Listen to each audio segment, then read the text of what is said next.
Today we have the pleasure of having Dr. Fonarow giving us a great overview of all the exciting research and developments from the 2022 AHA scientific sessions.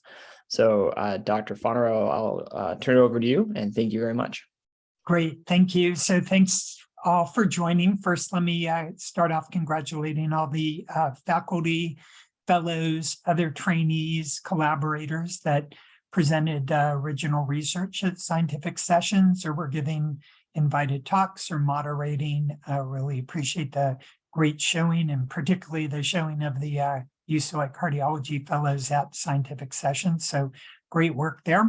I'll feature some of the randomized clinical trials that were presented that I thought would be of interest. There were, close to 28 or so trials presented. So this is obviously just a selection of those.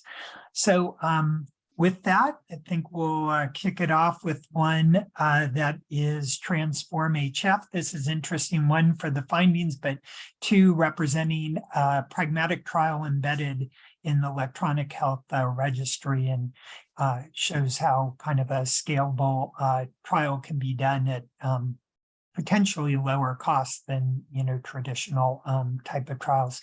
This was led by Rob Metz on behalf of the Transform-HF investigators. This was funded by the NHLBI. For background, loop diuretics have been a mainstay of managing congestion in patients with heart failure, irrespective of ejection fraction. Most common loop diuretic used worldwide is furosemide, but there had been some advocates of torsemide offering advantages over furosemide. One was based on more consistent oral bioavailability and a longer duration of action. Others, basic science suggesting that there are direct anti-aldosterone effects and anti-fibrotic myocardial effects that have been shown in a variety of different models, animal models.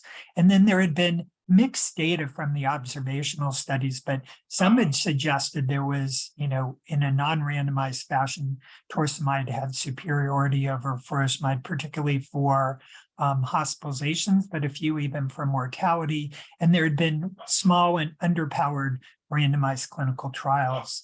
So this was really designed to try and answer that question, whether torsemide relative to furosemide could improve clinical outcomes. So primary objective was compare the treatment strategy of torsemide versus furosemide on long-term clinical outcomes, starting with patients hospitalized with heart failure and using a pragmatic trial design. So hospitalized with heart failure, regardless of EF, planned for long-term loop diuretic use orally, 60 US sites, randomized 1-to-1. This was open label. Dosing was decided by the clinician. And then a call center was utilized for actually the follow-up in the National Death Index. So there was call centers coming from Duke Clinical Research Institute at 30 days, 6 months, 12 months. Primary endpoint, all-cause mortality, dead or alive. And then the powering here was a 20% relative risk reduction in primary endpoint of all-cause mortality. So event-driven with 721 death events, thought to have a 85% power. And then they did look at all-cause hospitalizations, all-cause mortality, total hospitalizations. You'll notice there's not adjudication going on here about heart failure-specific hospitalizations, but they did capture through the call center, then health-related quality of life using Kansas City Cardiomyopathy questionnaire, and then the PHQ-2 for symptoms of depression. So study execution, you can see the timeline here and what was involved. Ultimately, small number of patients excluded, as you'd imagine, with a pretty pragmatic design and open criteria, and randomized 2,859 patients, and then those endpoints. There were relatively few that withdrew consent, given the, just getting a few calls from DCRI and having your National Death Index tracked. So here are the patients enrolled, 64, 65, about 35, 40% women. You can see relative to other trials, representing a greater proportion of individuals who self-identified as Black race. Newly diagnosed heart failure was about a third of the patients. You can see the distribution of EF. 2/3 were less than 40% in EF, and that explains, at least in part, some of the lower distribution of women compared to heart failure overall, where it's 52% women. And terminal BNP levels very high, ischemic etiology, systolic blood pressure, GFR here. So relatively preserved, but in that sort of 60 range. Background therapy among those with heart failure with reduced EF, 82%. Beta blockers, MRA of 44%, and in the time frame of the study, and even currently, SGLT2 inhibitors, 8%. So here's the loop diuretic prior to admission. You can see vast majority were on furosemide, relatively low use of torsemide or bumetanide. You can see the daily doses here. And then, randomized torsemide versus furosemide. And in furosemide equivalents, you can see really identical. And you can see the conversion of 20 milligrams of torsemide equaling 40 milligrams of furosemide. So 40 of torsemide going home on, and 80 of furosemide on average.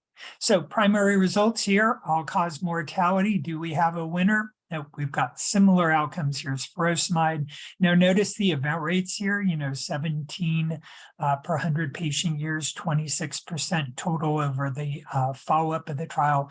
Torsemide, exactly 17.0. So, hard to argue. These confidence intervals relatively narrow, 0.89 to 1.18, p-value 0.77. So for that endpoint of all-cause mortality and with relatively narrow confidence intervals, can say there was not superiority here of torsemide, pretty similar in gross. And importantly, this was similar across the pre-specified clinically relevant endpoints, subgroups. Here's all-cause mortality or all-cause hospitalization through 12 months for furosemide. Here's torsemide, 49.3, 47.3. Pretty close, hazard ratio 0.92, p-value 0.11. So, really maybe a little early separation, but then coming back together, but overall no statistically significant difference. We look at total hospitalizations here, 0.94, 40.4%, 37.5. Could start to argue, well, if this were to play out nationwide and were really a meaningful difference, but pretty small. Here's the on-treatment analysis. So, patients could cross over a few, 2.8%, no loop diuretic, 5.4% sort of crossed over when you look at intention to treat, and then on treatment at discharge, and then on treatment at 30 days, really not seeing any significant differences. So that doesn't explain it. So, there were some crossovers, but that would bias towards the null. But it was small enough, probably didn't influence these results. Could say, we need greater precision. Our endpoint should be cardiovascular death, heart failure specific hospitalizations, but we all know there are challenges in adjudication would make it less pragmatic if you're trying to collect all of that additional information to adequately adjudicate an event. What were the readmissions for? What were the causes of death? Clearly, things like health status and otherwise will be important. We'll see what the KCCQ data is when that's available. We're able to monitor for safety, hypokalemia, and those other aspects. And, there will be some further analyses forthcoming, but top line's pretty straightforward. So one, a very pragmatic trial with diverse participants, lowered the barrier, got some good representation, though still slanted towards those with heart failure with reduced EF, and would expect these results to be generalized to routine clinical practice. So a strategy of torsemide, similar effectiveness compared to a strategy of furosemide for the clinical outcomes assessed in this study, and what the real implications are, rather than spend a whole bunch of time on your choice of diuretics, to really be focused on the mortality reducing guideline directed medical therapies. So important insights that way. So this one's open for any questions or discussion if anybody would like.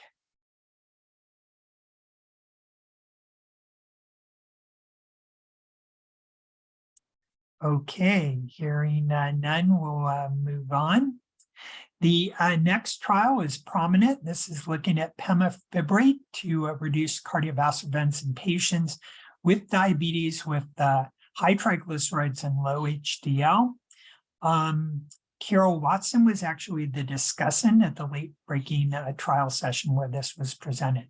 So here's the background and rationale. So, once data convincingly demonstrated that lowering LDL was beneficial, a lot of debate ensued about whether raising HDL and lowering triglycerides are potentially beneficial. Triglycerides alone look like to be a risk factor, but once you control or adjust for LDL and HDL, then it becomes less clear from the pure observational data. But they're obviously interrelated, and particularly in patients with type 2 diabetes, even when treated with statins, there are the concerns that there's residual risk in these patients, particularly those with higher triglycerides or lower HDL. Kind of the three strategies that have been utilized to address triglycerides have been fibrates, niacin, and purified omega-3 fatty acids. They can get triglyceride reductions. Overall, though, in trials, particularly the trials where these drugs were added to statins, with the exception of EPA, but there are other debates about that, really haven't shown incremental benefit. Niacin certainly did not, and the fibrates overall did not. But there have been post-hoc subgroup analyses of the fibrate trials that suggest in patients type 2 diabetes, mild to moderate hypertriglyceridemia in the setting of low HDL may derive substantial benefit. So here are these post-hoc in some cases, right? Because they often would specify triglyceride tertiles as a subgroup and HDL tertiles as a subgroup, but not the combination was not pre-specified. But in these post-hoc subgroup analyses, you can see with high triglycerides and low HDL together, there appeared in post-hoc way to be benefit. Some of these interaction p-values were significant, some were not. And you can see without high triglycerides or low HDL, really didn't see much in terms of benefit. And so you can see the summary hazard ratios here. Now, with the consistency of these subgroup analyses, many felt this was definitive evidence. You didn't need confirmatory prospective randomized clinical trials. Others said, no, each of these are post hoc, and even though there's some consistency here, this needs to be demonstrated. So pemafibrate was a drug that thought, due to its mechanisms of action here that are kind of illustrated, why it could potentially be an excellent fibrate with regards to treating these patients. Here's a review of the mechanisms of action: triglyceride lowering, HDL increase. Here's the design of the study then. So these were patients, type 2 diabetes, mixed dyslipidemia, had to be on guideline-directed LDL lowering therapy. About 2/3 were with established ASCVD and 1/3 primary prevention. They had enrollment, then a placebo run-in to make sure they'd be adherent, and then randomized to placebo versus pemafibrate, 0.2 milligrams twice daily. This was an event-driven trial, powered to a 16.6% relative risk reduction.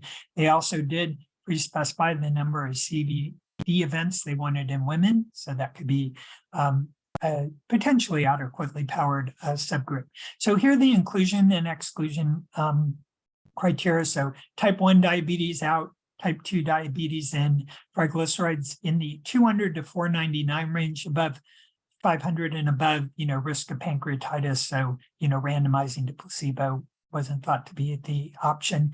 HDL had to be less than or equal to 40. And this very much matches those subgroups in the trials I showed you suggesting benefit. So established ASCVD or additional risk factors of primary prevention. Statin, should be on moderate or high intensity statin. Other lipid-lowering therapy is needed for secondary prevention to get the LDL less than 70, and statin intolerance still get LDL less than or equal to 100.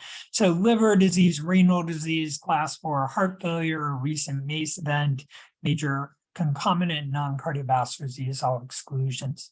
So primary efficacy endpoint, composite of MI, ischemic stroke, coronary revascularization, or cardiovascular disease death.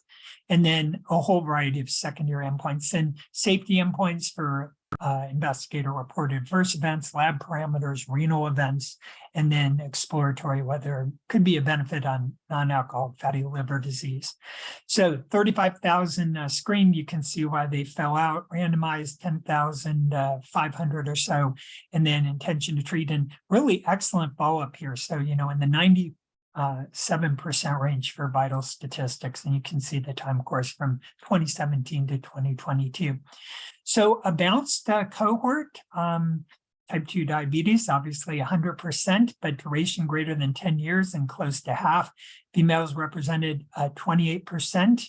You can see the distribution for race and ethnicity, hypertension, hemoglobin A1Cs at 7.3. Background medical therapy, remember, 2/3 secondary prevention, but ACE inhibitors in 80%, statins and, pretty much everybody except a few with intolerance, low use of isopentyl ethyl, SGLT2 inhibitors 17%. And then you can see triglycerides for the median were in the 270 range, HDL in the 33 range, and LDLs 78, 79. And well balanced. So primary efficacy results. So did it have a favorable effect on lipids? It did. Treatment effect for triglycerides, 26% reduction, about what they were expecting. ApoC3, 27.6%. Remnant cholesterol down about the same amount of the LDL cholesterol. And you can see the 95% confidence intervals. So having the desirable effects in lowering triglycerides in a range that the epidemiologic studies would have said should have produced the magnitude of benefit they were planning for. You can see that this was durable with regards to the triglyceride reduction. Don't see attenuation over the 48 months. The patients were being followed. Now, you can see with regards to LDL, right, with conversion to ApoB going on here, a little increase in ApoB and a little increase in HDL occurring compared to placebo. So here's our primary efficacy endpoint, median follow-up 3.4 years. So in the primary composite, hazard ratio 1.03, curves superimposed on each other, not even the slightest hint of benefit, identical to placebo. Total mortality, slightly in the wrong direction, but no statistically significant difference, and pretty much superimposed on a each of the others. Despite having, the primary composite, number of events, notice, these are pretty narrow confidence intervals for this trial. So it wasn't a matter of, underpowered. So here are the individual components. You can see for the primary composite hazard ratio 1.03, non-fatal MI, 16% non-significant relative increase, ischemic stroke, no difference, revascularization, no difference, cardiovascular death, a perfect 1.00. You can see various other composites, newer worsened PAD 0.87, and all-cause mortality 1.04. So clearly not seeing the kind of benefits. Across clinically relevant subgroups, hemoglobin A1C above and below 7.2, triglycerides above or below the median, really not getting HDL above or below 33, regardless of LDL, HSCRP, or otherwise. So really nothing to be seen here. How about safety? So here are a few signals overall: serious adverse events, nothing really doing, infection, adverse events, not really seeing anything, musculoskeletal, nope, which could be a concern with use with the statin, but really was not seen as far as increase, and specifically looking at myopathy. But renal adverse events, there was this 12% increase that did reach significant.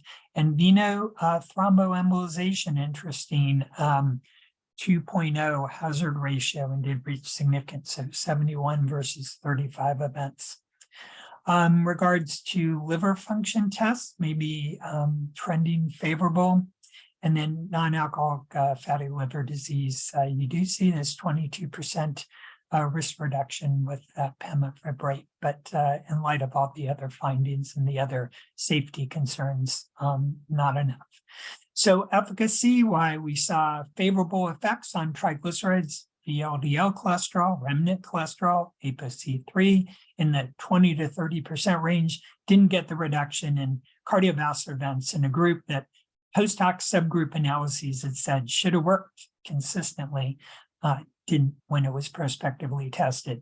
No significant heterogeneity across the various subgroups. There was an increased risk of venous thromboembolization or renal adverse events. Why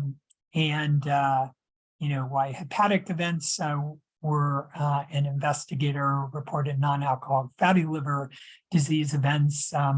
We're seeing, exploratory endpoints require further validation, and in light of the other findings, probably doesn't have a favorable risk-benefit profile.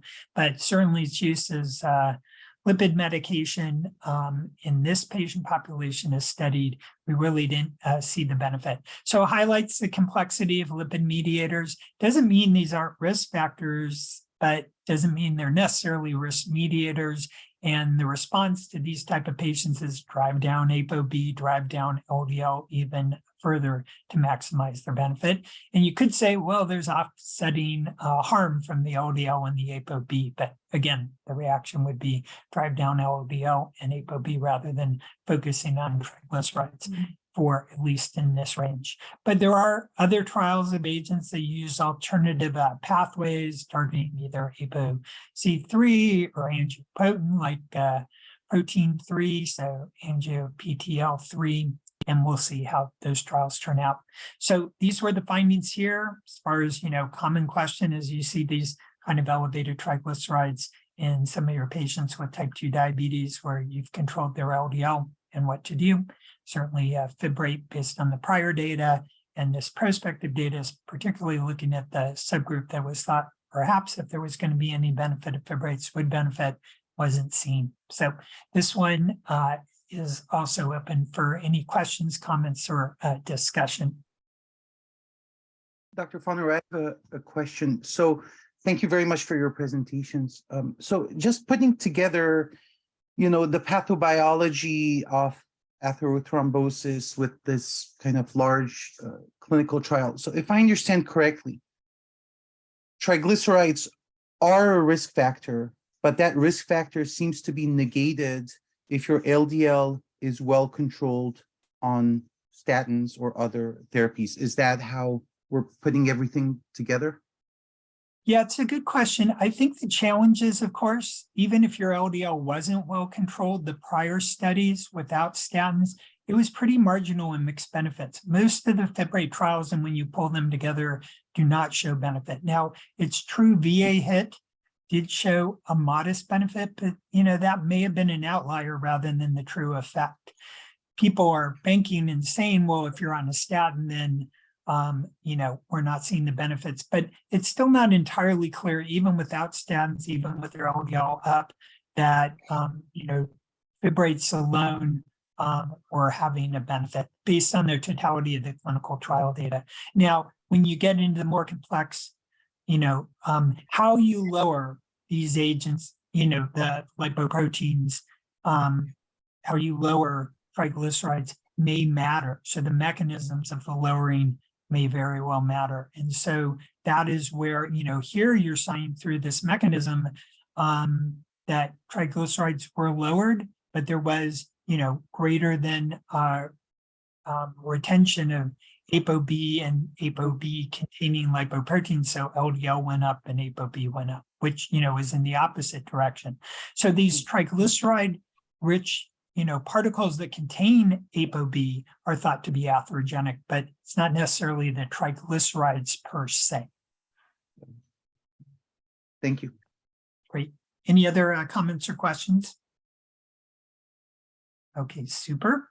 We'll now go on to one that is the ischemia extend trial. So this is the planned follow-up of the ischemia trial, right? So you've all seen the primary results of the trial, but there was a plan to extend follow-up to try and aim for 10 years of follow-up. So this is an interim extended follow-up from the trial investigators, and we'll take you through this. So background, right? Primary goals in treatment of chronic coronary artery disease are to improve survival, prevent events, hospitalizations, and improve quality of life. There have been incredibly long-standing hardcore beliefs that percent stenosis or whether a lesion causes ischemia could, as a marker, but trying to then alleviate that and treat that with focal treatments, revascularization, or anti-anginal medications to decrease ischemia would translate to truly clinical event reduction has been challenged by trial after trial after trial. Now,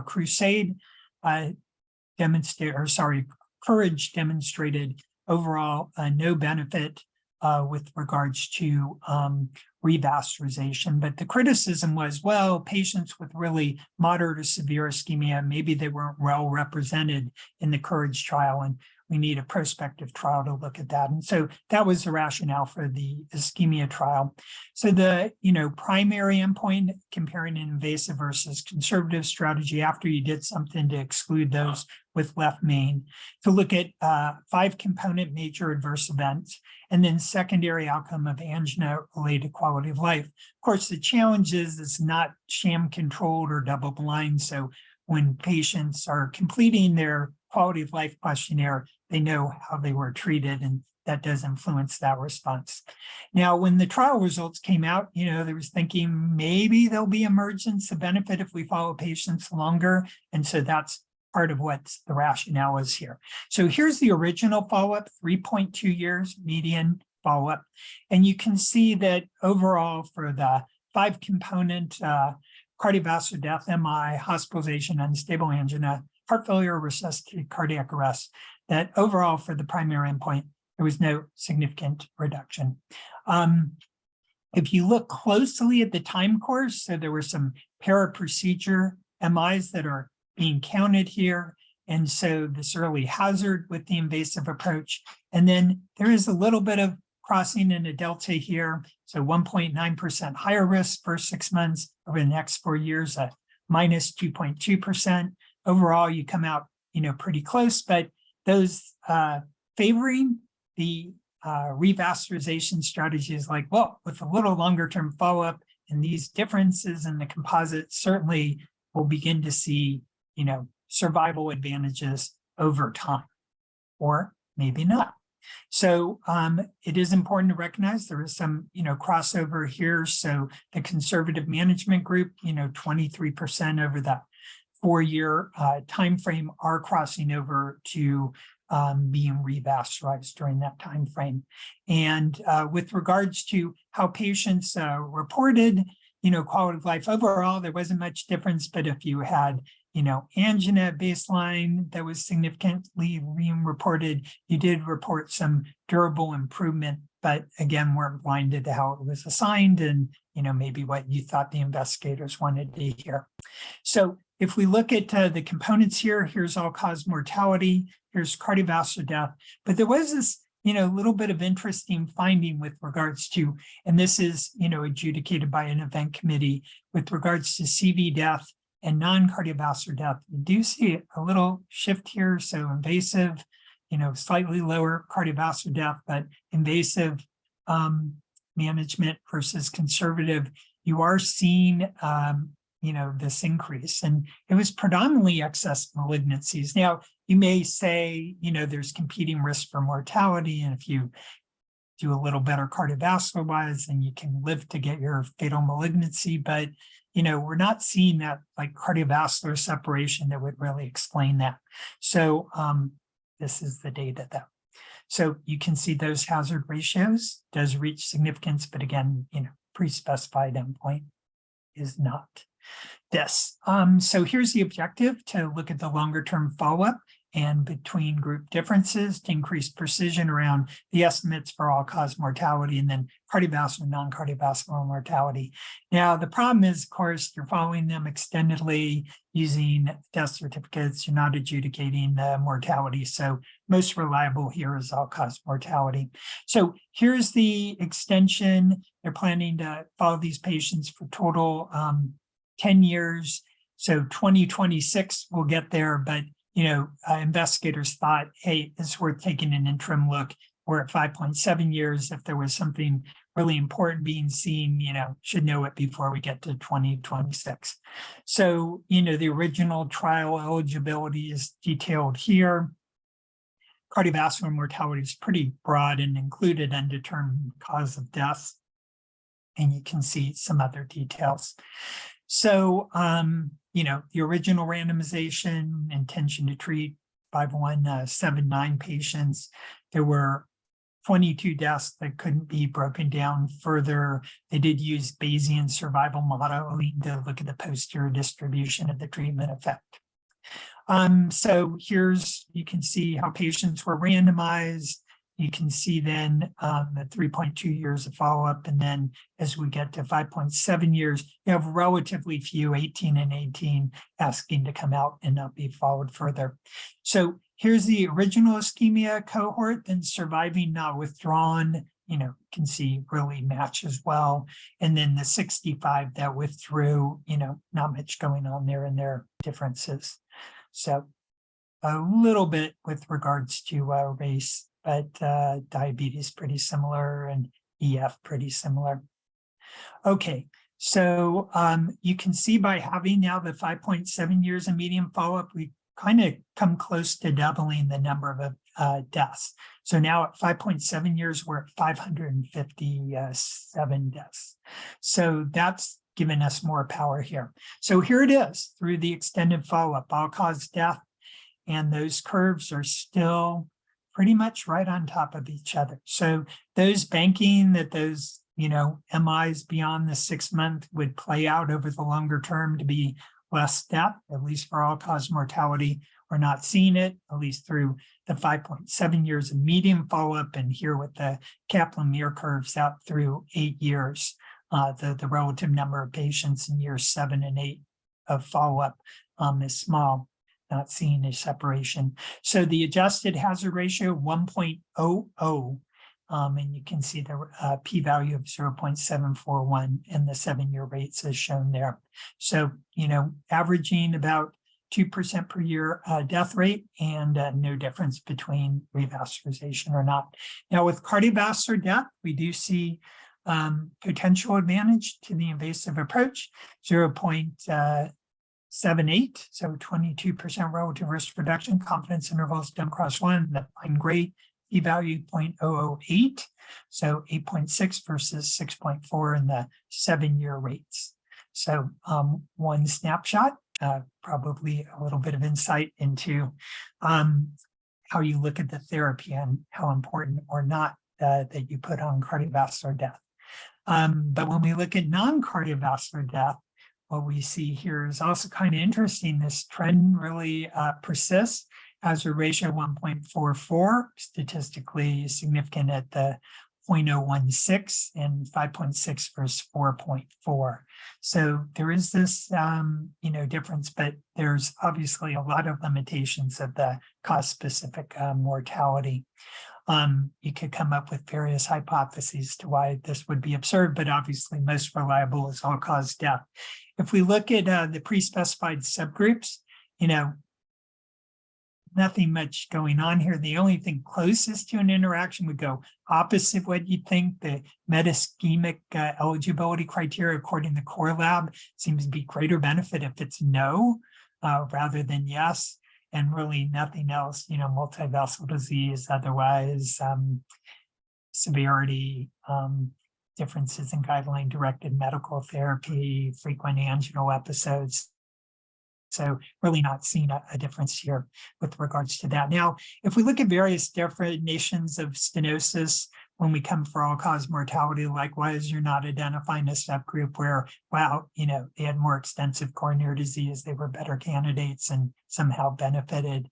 If you look by CV death, well, then maybe there's, something going on here. And, but this interaction p-value showed overlap and wasn't significant. And then if we look at non-CV death, we're not seeing much here and have to think, specifically in those with coronary disease, more likely to have, malignancy. Doesn't make a whole lot of sense. If you look here at the invasive versus conservative rate in the Bayesian analysis, get, pretty, your posterior probability of differences less than -1% or greater than 1%, pretty low. So confident, at least by the Bayesian analysis, no difference here in all-cause mortality. So worth keeping in mind. So of course, there's limitations in context. This is a longer-term follow-up on mortality with limited data collection, don't have anything on the non-fatal events or meds, cause of death, there was an adjudication during the extended phase. And so, really need to keep all of these factors in mind. So at least with the median, 5.7 years of demonstrated follow-up, no difference in all-cause mortality, even though power somewhat doubled with twice the number of deaths. And then these sort of, with the limitations of cause-specific mortality, seeing them go somewhat in opposite direction. But overall, no difference in mortality. So implications, really suggest that there's no survival enhancing benefit of revascularization, at least in the type of patients that were enrolled in the trial, at least through the follow-up that has been done, but there is ongoing follow-up. So ischemia extend, welcome any comments, questions, suggestions. Dr. Fonarow, thank you for walking us through this also, and thank you for highlighting all the limitations. Do they speculate what the non-cardiovascular deaths are? So, there wasn't a good adjudication going on, but malignancies and infections were the two most common categories. If you think drug-eluting stents can be associated, there was this potential that was seen with peripheral vascular disease. This question that somehow that small little amount in the body is somehow then interfering with immune surveillance against cancers. Hard to make a good case regarding, undergoing a pump run, but maybe get exposed to viruses or, something else during coronary revascularization. But yeah, there's not good theories to why this would be, and more often than not is usually just, problems with the attribution. Yeah, as I was having an interesting off-board conversation with John Salvo about this, the one really major difference, presumably pharmacologically, would be prolonged dual antiplatelet therapy, as you guys point out. But we also know indirectly with other kind of cancer and other kind of outcomes-based studies, there is, obviously a higher detection rate of malignancies. And something we see is that when somebody gets an earlier diagnosis of malignancy, your CV risk factor modifications may indirectly be impacted by that, whether by systems of care and other things. So if you get, we say if you get cancer, you stop seeing your other doctors. And I wonder if that also contributes to maybe sort of the higher non-C, not necessarily related to malignancy, but other indirect factors that also cause increased morbidity, mortality. Yeah, it's an interesting theory. Certainly for finding cancer, right? That's been the concern with dual antiplatelet therapy. Here, though, right, it would have to be a multiple pathway because, finding it earlier, you should be cured and not die of it, right? If it's a GI malignancy in many cases. So you'd have to hypothesize through that stream. The difference between the two during the trial and guideline-directed medical therapy, even though this had already emerged, wasn't really that different between the two arms. So a little less dual antiplatelet therapy use. So it is interesting. Great. Okay, let's go on then to the next trial. So this is looking, really mechanistically, but thought this was interesting, was simultaneously published New England Journal. So, just as with triglycerides, there had been a lot of debate about lipoprotein little a, and some analyses shown its risk factor, others not, but more recent data, and especially larger populations, made really clear that it is, and there's about 20% of the population with really high levels that contribute to risk. And so a lot of interest in, can we develop drugs to lower Lp(a)? Current existing drugs have almost no impact, so statins really don't. PCSK9s maybe 5-10% reductions in Lp(a). But, can we use targeted therapy to lower it? So here's the structure of Lp(a). You can see the little circulating kringles and with ApoB and the lipoprotein a. So if we look, here's in those with ASCVD, the Lp(a) distribution. So you can see a lot of people in these, 50 and below. It doesn't really impart much in the way of risk, but once you start getting above 50 and especially above 100, you see increased risk. And if we say for 150 nanomoles per liter, that's about 1 in 5 patients, so 20.3%. Here's the atherosclerotic cardiovascular risk, independent of other risk factors. So you can see through about 50, not much increase in risk, but once you're getting above 100, now about 20%. Once you're people at 200, about 40% increased risk, double of the risk if your Lp(a) is, above 400. So that's the relationship. So here is looking at your genetically predicted Lp(a). So the Mendelian randomization studies suggest that there may be a causal role. Again, these are associations, can't totally say it's causal, but suggestive. And so those with genetically predicted high Lp(a) also at increased risk for events. And so opisirin is a small interfering RNA that is directed at the liver. So the antisense strands are loaded into RNA-induced silencing complex, so abbreviated RISC, go into the hepatocyte. Complex then binds to the apo(a) mRNA and leads to its degradation. So then it can't be translated into an actual protein, and your (a) protein isn't there, and so you get less Lp(a). At least that's the theory. So basically using this approach, so with opisirin, placebo, and then different doses that you can see 12 weeks and 24 weeks. And the primary endpoint change in Lp(a) from baseline to week 36, and then secondary endpoint baseline to week 48. These were individuals age 18 to 80 with atherosclerotic cardiovascular disease and an Lp(a) greater than 150 nanomoles per liter. So pretty high with ASCVD, kind of the population you'd be thinking about if you're going to do a large outcome study, which this is the precursor for. So 227 patients, the opisirin pooled arm versus placebo. You can see age here, about 62. Coronary disease in the majority, a little bit of peripheral vascular, cerebral vascular disease, international study, predominantly white. Background therapy, you can see statins and, above 80% ezetimibe and close to half PCSK9 and about a quarter, low use of fibrates. And Lp(a) really high right here, 261, 246. LDL below 70 in the 65, 68 range, ApoBs 63, 68. So here's the impact. Wow, right? Huge reductions.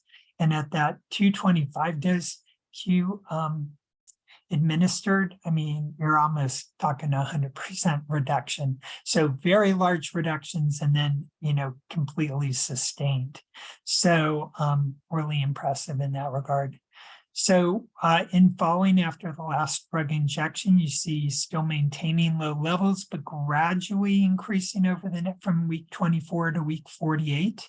But still, wow, still 80% below. With the 225 dose, even out at 48 weeks, even with your last dose injected at 24 weeks. So here's showing graphically the percent reductions, 97.4, the 75 milligram dosing 225 every Q12 weeks, 101, and 225 Q24 weeks, 100.6. 5, so pretty big.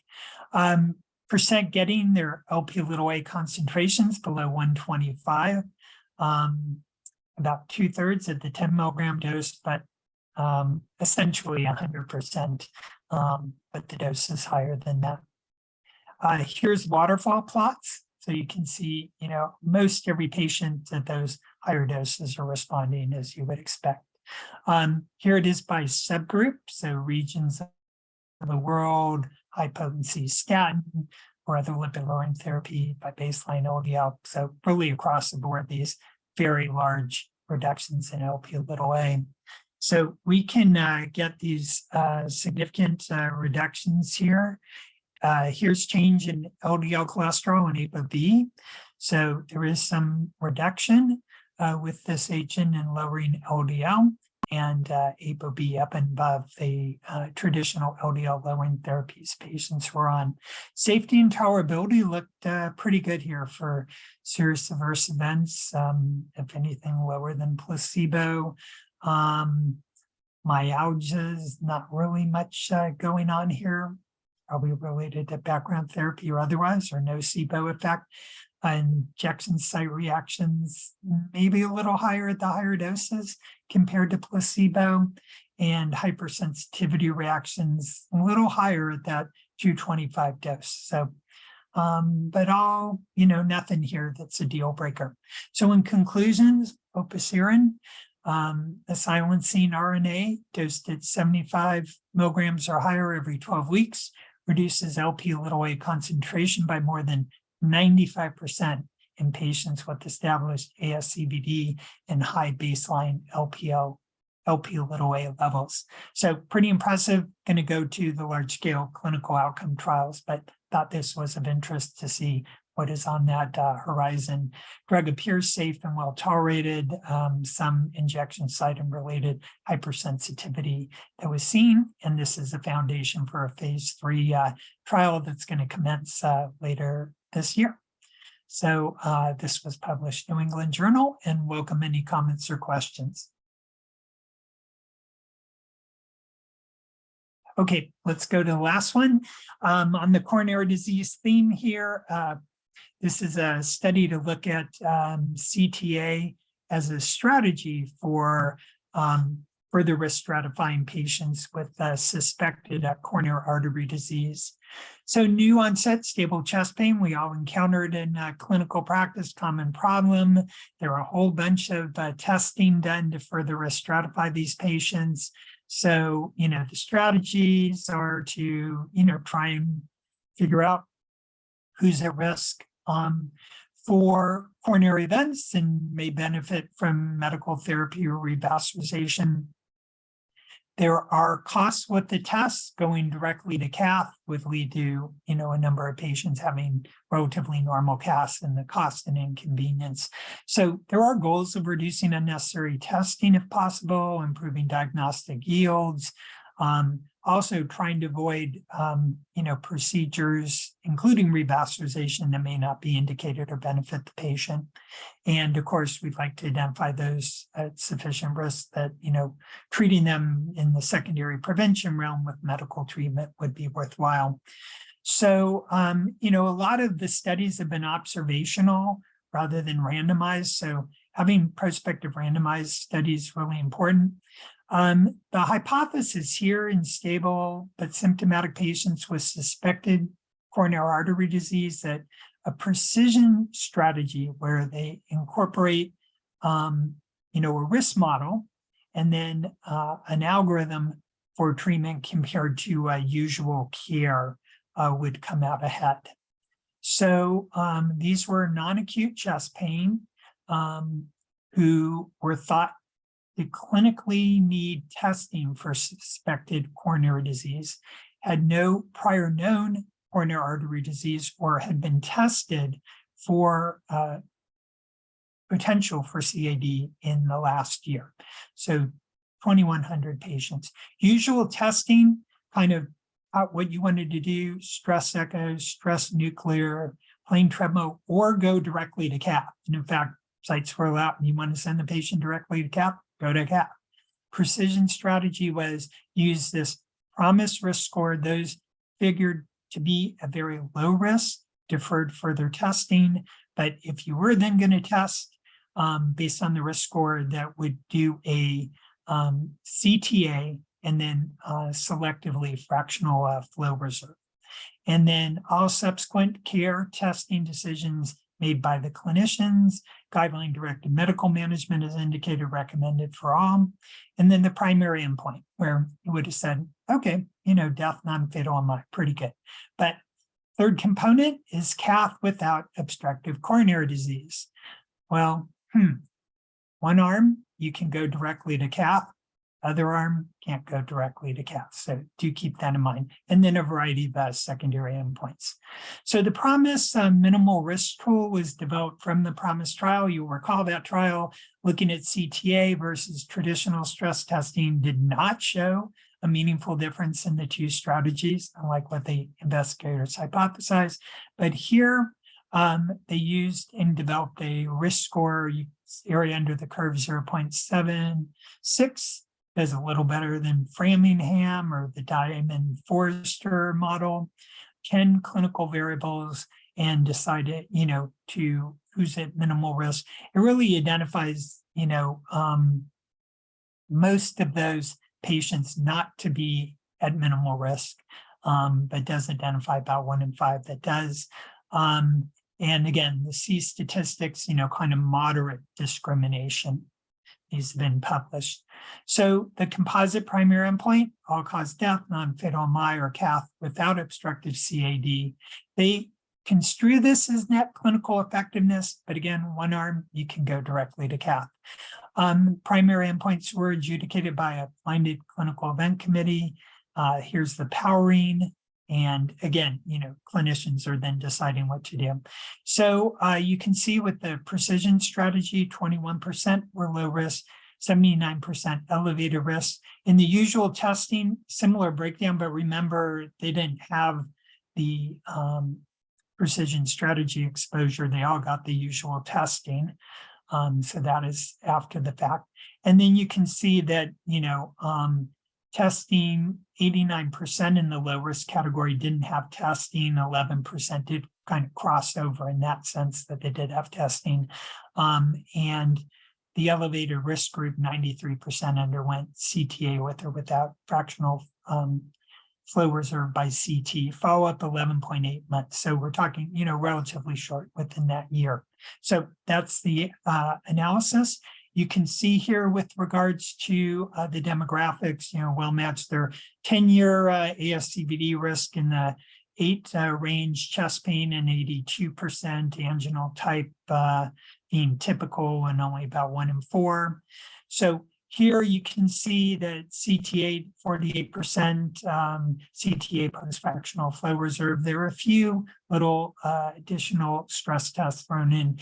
Usual care, SPECT and PET, 32%, stress echo, 30%, plain treadmill, 11%, stress MRI, 10%, direct to cath lab, 101 patients, 10%, no tests, 7%. And coronary CTA, just really very few in that regard. So here's the primary composite endpoint. You can see that it was lower in the group that was in the usual testing, lower in precision strategy versus usual testing. Unadjusted hazard ratio 0.35, adjusted 0.29, the win ratio 2.81. Looks like, wow, great, this is the way to go. Oh, let's look at the components. So death and MI, precision strategy, 1.7% versus 1.1 usual testing. So now we've got a big problem. This is all driven by having the invasive coronary angiography without obstructive CAD, where you could, in the usual testing arm, go directly.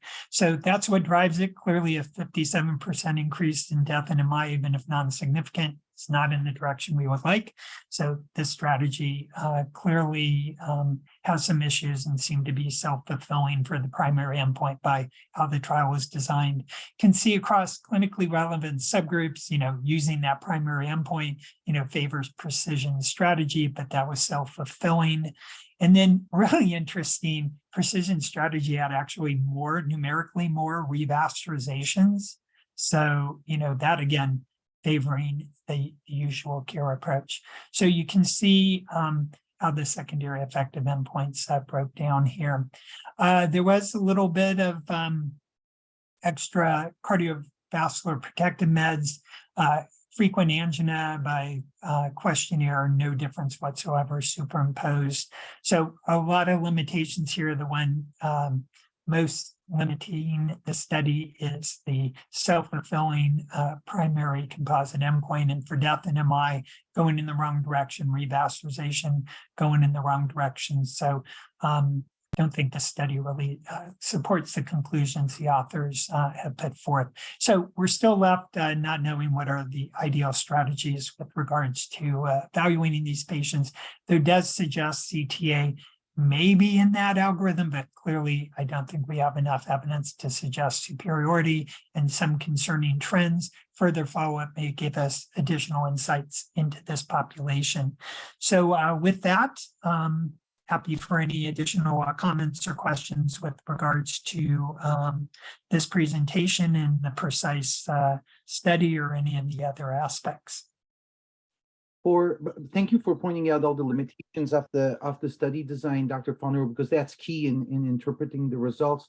I would also add that for FFRCT, it's a very interesting tool. There are a lot of limitations that we don't have the time to address here. I would say one of the major limitations is that the area at which you want FFRCT to give you the most information, which is an FFRCT value between 0.7 and 0.8, is where it performs the worst. And that was highlighted in a very important paper by Cook and colleagues in JAMA Cardiology a few years ago.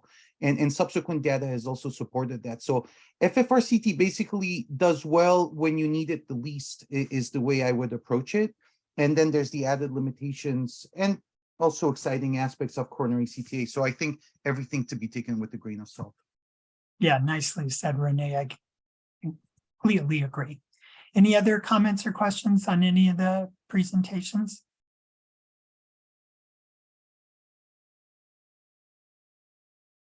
Okay, if not, if anybody thought there was trial presented that, should have been featured, we'll say, yep, you're probably right. A lot of good data that came out from the meeting.